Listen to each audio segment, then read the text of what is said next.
धर्म प्रेमी बंधुओं, आप सभी को जय जिनेंद्र। मेरे इस चैनल में आपका स्वागत है। आपका बहुत सहयोग मिल रहा है।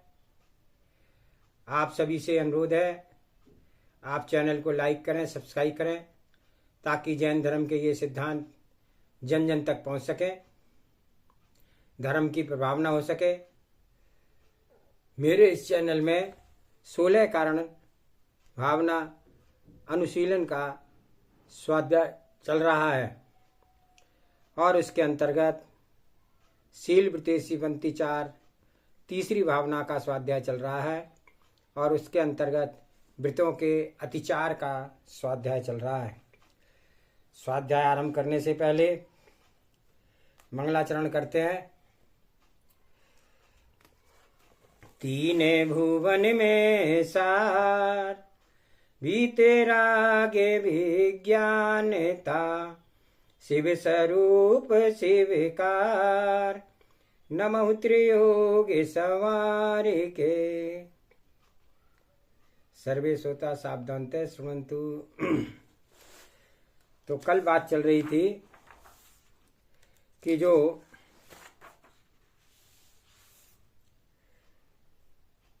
सचित अतिथि संविभाग के 5 अतिचारों की, और जिसमें से यह मात्सर्य अतिचार का वर्णन चल रहा है। आगे कहते हैं, आगम कुशल वही है जो नए प्रमाण निक्षेप पूर्वक अपनी बात को आगम रक्षा पूर्वक रखता हो, साथ ही सत्व समत्व भाव की रक्षा करते हुए मैत्री भाव से आक्रोश से युक्त होकर नहीं, तत्व निर्णय संविवाद रहित होकर के करना चाहिए। अंतिम निर्णय पूर्वाचार्यों के द्वारा प्रणीत आगम पर छोड़ देना चाहिए। बिना आगम के किसी भी बात को सत्य नहीं स्वीकारना चाहिए। सच्चे आप्त कथित वचन ही आगम हैं। उन्हें अपने प्रमाण की प्रमाणिकता के लिए स्वीकार करना चाहिए। दान 3 प्रकार के समीचीन पात्रों को स्वयं पर उपकार हेतु जो वस्तु का त्याग किया जाता है वह दान कहलाता है। दे जो वस्तु देने योग्य है, जिससे साधक के व्रत संयमशील तप में वृद्धि हो, प्रमाद कषाय मोह का अभाव हो, ऐसी वस्तु देय है, अर्थात देने योग्य है। आहार उपकरण आदि। दाता नवदा व्यक्ति सप्त गुणों युक्त, पात्र स्नेही, देश कुल जाति से शुद्ध, पिंड शुद्धि से युक्त, लोक अपवाद से रिक्त, निर्लोभी, हेयोपादेश के विवेक से युक्त, गंभीर धैर्यवान, त्रियोग शुद्ध हो, जिसे ऐसे श्रेष्ठ दाता समझना चाहिए। पात्र उत्तम मध्यम जगन के माध्यम से पात्रों के 3 भेद जिन आगम में हैं। सम्यक्त सहित 3 पात्र हैं, सम्यक्त रहित है तो वह अपात्र है, ऐसा आगम वचन है। उत्तम पात्र दिगंबर मुनि, मध्यम पात्र पंचम गुणवस्ती अणुव्रती श्रावक श्राविकाएं, जगन्य पात्र अव्रती सम्यक दृष्टि जीव। इन तीनों से भिन्न जो है वह सब अपात्र है, वह कुपात्र की श्रेणी में आने वाले जीव हैं। कुलिंगधारी कुपात्र बिना किसी लिंग मिथ्या दृष्टि जीव अपात्र हैं, एवं मिथ्या दृष्टि तिर्यंच आदि को भी अपात्र ही स्वीकार करना। इस प्रकार से दान के समय इन बातों का भी ध्यान रखना चाहिए। जिसे दान दिया जाए वह दान का प्रयोग क्या करता है, भोजन में भी क्यों ना दिया हो तो भी ध्यान रखें कि हमारे द्वारा प्रदत्त भोजन को ग्रहण करके साधना कर रहा है कि मात्र जीवन जी रहा है, अथवा प्रमाद से युक्त विषय कषायों की पूर्ति में संलग्न है।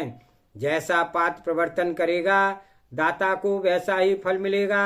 दाता का कर्तव्य है पात्र की प्रवृत्ति पर भी ध्यान रखे, आंख बंद करके दान ना करे। विवेक लोचन खोल करके जो कार्य किया जाता है वह भविष्य में बहुत ही मधुर रसवान होता है। महापुरुष पूर्व पर विचार पूर्वक ही कार्य करते हैं, तभी तो विश्व में पूज्यता को प्राप्त होते हैं। कालातिक्रमण, समय का उल्लंघन कर देना। समय का उल्लंघन करके दान देना, एक दिन बाद देना या किसी कार्य के बस उसे एक दिन पूर्व ही दे देना, जिससे पूर्व में देना उसे देने में दान कालातिक्रम है। साथ ही जब गृह द्वार पर पात्र खड़ा है, श्रावक ध्यान नहीं दे रहा है, मुनिराज किसी द्वार पर बिना प्रतिग्रहण के एक कायोशक प्रमाण काल तक ही ठहरेंगे। यदि किसी ने कहीं प्रतिग्रह किया तो मुनीश्वर वहां से चले जाएंगे। आग्रह आहार लेते हुए भी कायोशक प्रमाण काल से अधिक दाता अंजलि इसमें भोजन नहीं रखता तो साधु सम्यक्त भाव से आहार छोड़ करके अंतराय कर लेते हैं।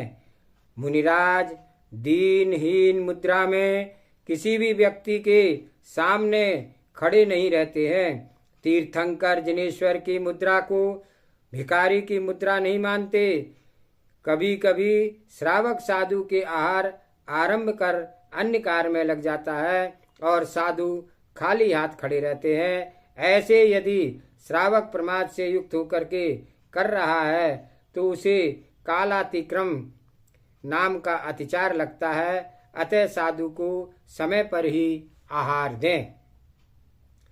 संलेखना व्रत के अतिचार।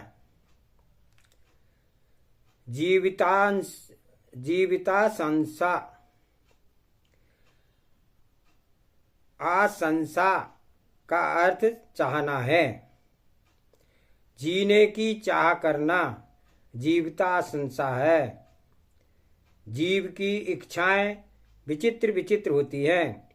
आत्मज्ञान का वैराग्य, कल्याण की भावना का विस्मरण होना तो रागी जीवों के लिए बहुत ही सरल है। मूढ़ अनादि विद्या के वश हुए विषय कषाय को नहीं छोड़ पाते हैं। बार बार चित्त उन्हीं स्थानों पर जाता है। अज्ञानी स्वयं बुद्धि पूर्वक पाप कर्मों में ही सहज लग जाते हैं। सहज चला जाता है। बार बार स्व विषय कषाय की पुष्टि करता है। तत्वबोध शून्य हो जाता है। संयम व्रतशील का विवेक भूल जाता है। बहुत पुरुषार्थ से प्राप्त चारित्र व यश दोनों को क्षण मात्र में नष्ट कर देता है। नहीं रखता विवेक पूर्वापर का विषय भविष्य में क्या फलित होगा, यह विचार तो प्रेक्षा प्रज्ञ जन ही कर पाते हैं। दृढ़ विमूढ़ जनों के पास जितना विवेक इतना विवेक कहाँ से है। विकल्प निर्विकल्प साधना के लिए भी प्रबल पुण्य की आवश्यकता होती है। निर्दोष चारित्र पालन विशिष्ट पुण्यवान जीव के द्वारा ही होता है, ऐसा आगम का वचन है। संयम साधना के लिए विशेष तप साधना साधक को करनी चाहिए। मोह की गांठ बड़ी दृढ़ होती है, तोड़ने के लिए विशेष साधन के क्षयोपशम की आवश्यकता होती है। तीव्रतम वैराग दृढ़ धीमापन चाहिए, धर्मीपना चाहिए, अन्यथा जीव जीवन के अंतकाल में साधना से विमुख होने लगता है। दीर्घकालीन साधना में रत साधक भी मोह की कर्णिका से बस हो समाधि को भंग कर लेता है। क्षण क्षण स्व परिणामों का पर्यालोचन करते रहना चाहिए।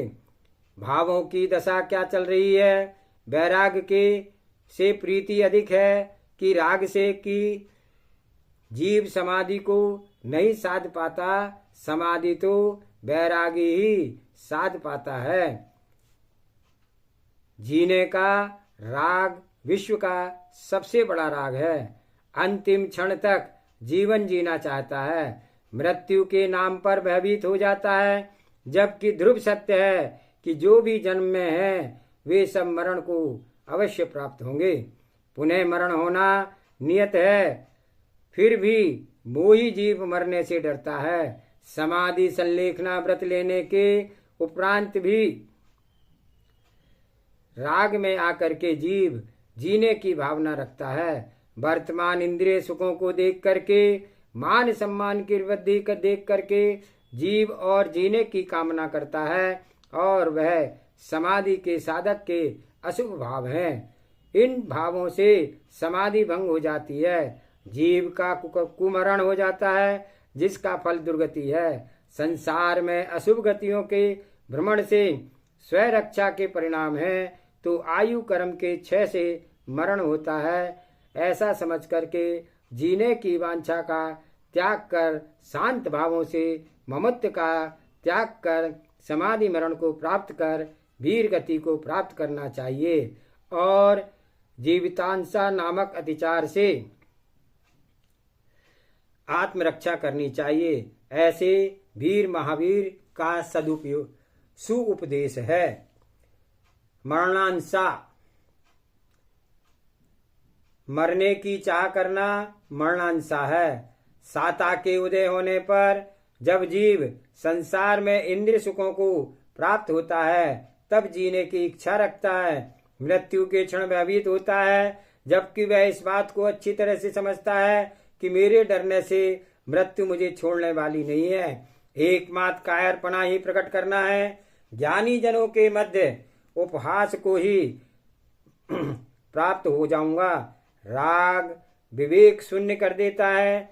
सारे ज्ञान विज्ञान उसी के पास है जिसके पास राग आकर के खड़ा नहीं हुआ है।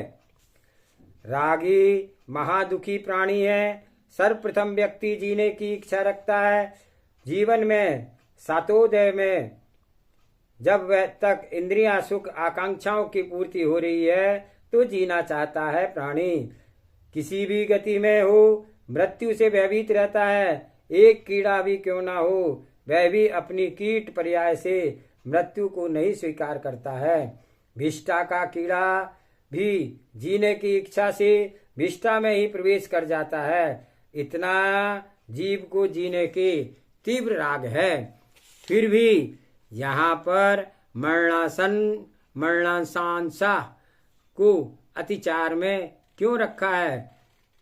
जब जीव मरने की इच्छा रखता ही नहीं है, तो इस प्रश्न का समाधान भी है। वैसे तो कोई भी जीव नहीं मरना चाहता, परंतु जब जीव असाता कर्म का उदय आता है, उसके नियोग से जीव तीव्र वेदना को प्राप्त होता है, पीड़ा को सहन नहीं कर पाता है। जब वह शीघ्र मरने की भावना करता है, मुख से वचनापलाप भी करने लगता है, प्रभु मुझे शीघ्र ले चलो। यथार्थ में कोई परमात्मा किसी को भी जीव को लेने नहीं आते हैं। मृत्यु आयु कर्म के क्षय होने पर ही होती है, किसी के द्वारा नहीं जीव को ले जाया जाता है। जिस जीव ने जिस कर्म का बंध किया है, वह उसे भोगना पड़ता है, और तीव्र कर्म बंध में कोई पुरुषार्थ नहीं चलता है। व्यर्थ में संक्लेश भावों से और अधिक नवीन कर्माश्रव होता है। जब भी जीव का पुरुषार्थ कार्य करता है, तब कर्म विपाक मंद होता है। जीवन में कष्ट आने पर साधक को धैर्य ही एक अवलंबन है, अन्य कोई नहीं है। राजवैद्य की भी तीव्र असाता के उदय में कुछ नहीं कर पाता है। मंत्र औषधियां भी तभी कार्य करती हैं जब जीव का कर्म का विपाक तीव्र नहीं होता है।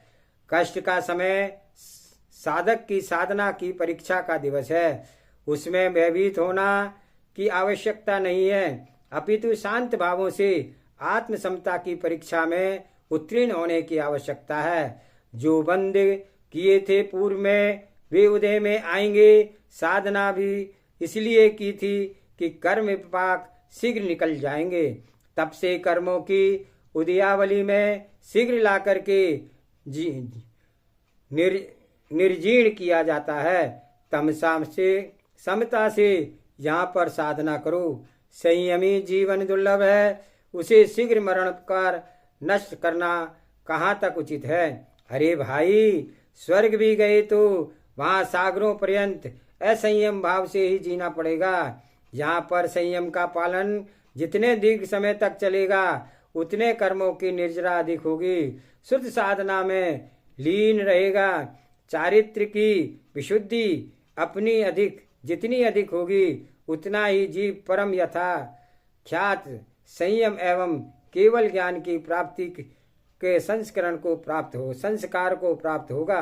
अहो मुमुक्षु, यदि वर्तमान पर्याय की वेदना को सहन करने में स्वयं को असमर्थ मानता है, इसलिए शीघ्र मरना चाहता है, तो वह तेरी बड़ी भूल है। पर्याय छूटने से कर्म तो नहीं छूटते हैं। जब तक जीव संसार की 4 गतियों में भ्रमण कर रहा है तब तक संसारी है। संसारी जीव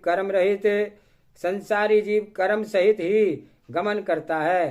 कर्म रहित आत्मा भव भ्रमण नहीं करता है। यदि जीव ने पूर्व में अशुभ कर्म का तीव्र बंध किया है, वर्तमान पर्याय में उदय में आकर के दुख प्रदान कर रहा है, तो उस असहनीय दुख से पीड़ित जीव यदि विचार करे कि मैं शीघ्र मरण को प्राप्त हो जाऊं, ऐसा विचार करके क्या मरण हो जाएगा। माना कि विषभक्षण आदि के निमित्त से आत्मघात भी करता है, तो क्या आयु क्षय से संपूर्ण कर्मों का क्षय हो गया। वर्तमान की आयु का घात किया, ना कि आयु कर्म के पूर्ण क्षय हो गया। मृत्यु के पूर्व अगली पर्याय का बंध जीव कर लेता है, तभी जीव मरण को प्राप्त होता है। कितनी आयु बंधे बिना आयु बंध के किए संसारी जीव का मरण नहीं होता है।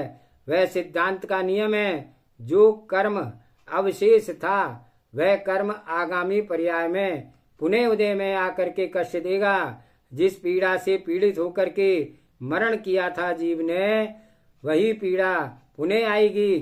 दुख तो दूर नहीं हुआ। इसलिए श्रेष्ठ यही है कि साधक के लिए साधना के काल में समाधि की आराधना करते हुए शांत भावों से देह का त्याग करना चाहिए। शरीर नहीं छूटता तब तक समता भाव से आत्म साधना करते रहना चाहिए।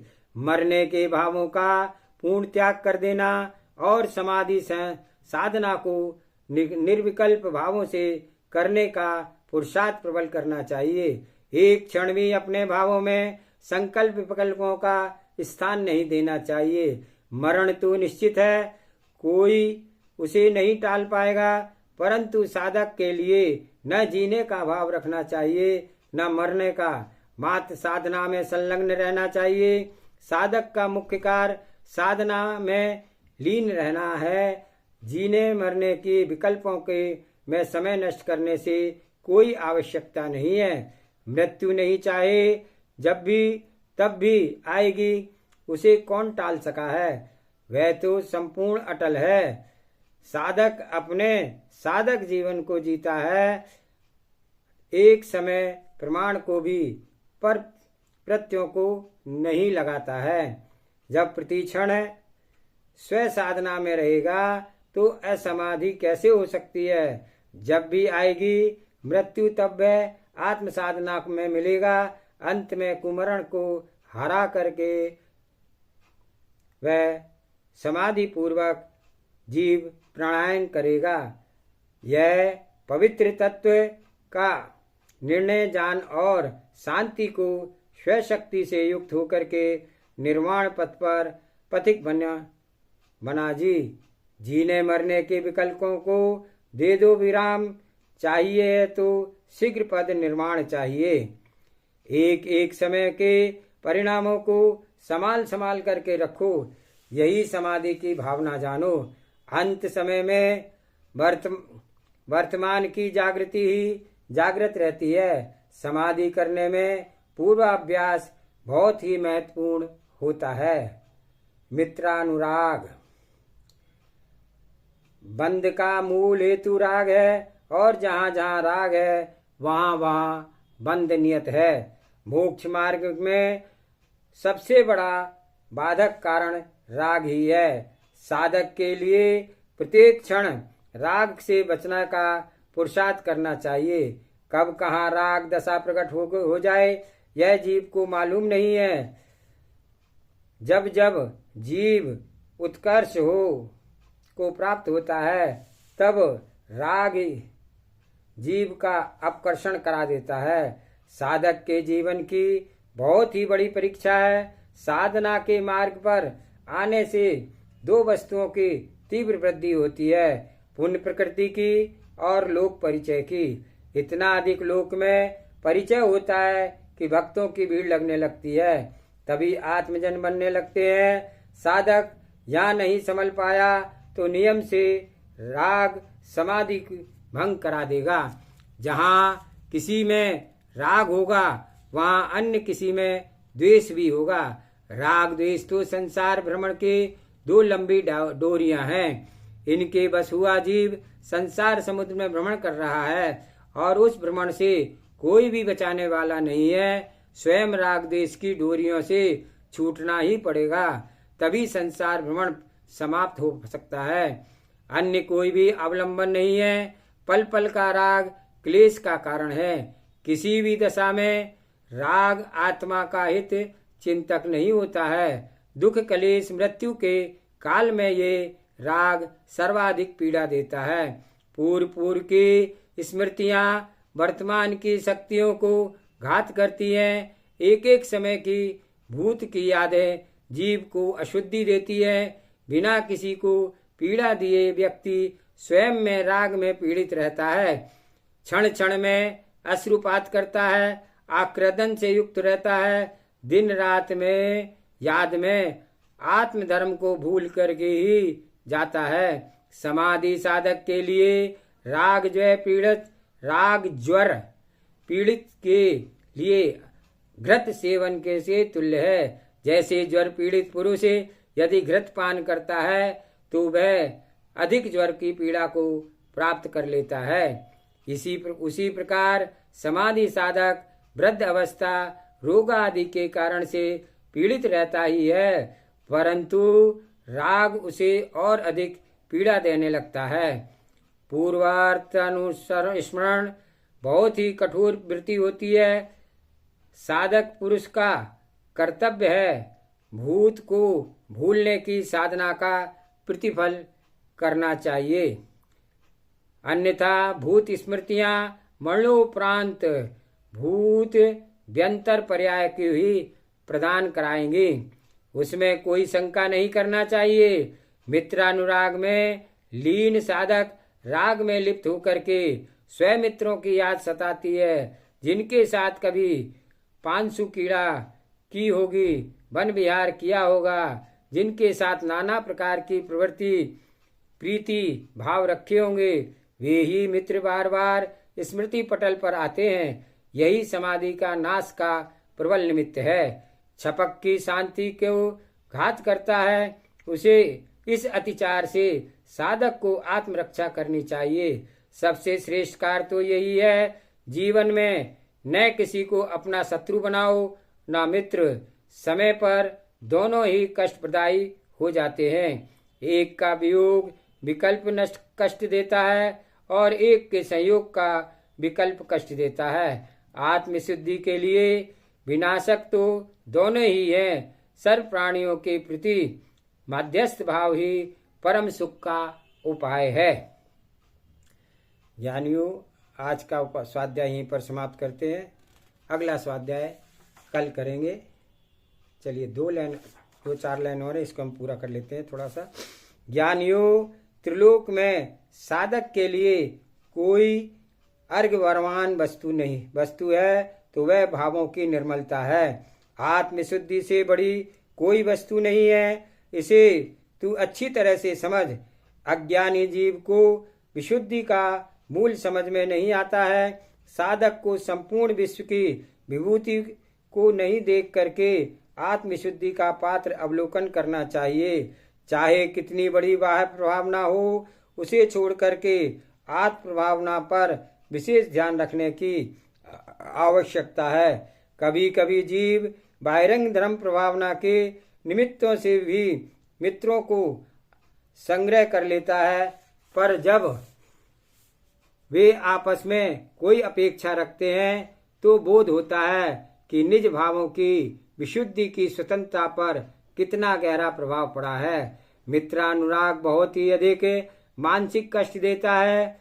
उस समय कर्मबंध की प्रतिक्रिया कितनी प्रबल होती है, उसके राग में कितनी साधना की अपेक्षा करनी पड़ती है। स्वयं की आराधना के कीमती समय को मित्रों के माध्यम से नष्ट कर देना पड़ते हैं।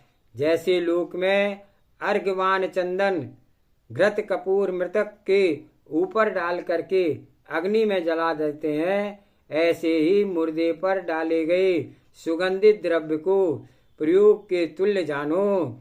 समाधि के पवित्र समय को राग के लिए नष्ट करना, मृतक पर श्रेष्ठ वस्तुओं का प्रयोग जानो। निर्विकल्प समाधि साधक को मित्रानुराग का त्याग करना चाहिए।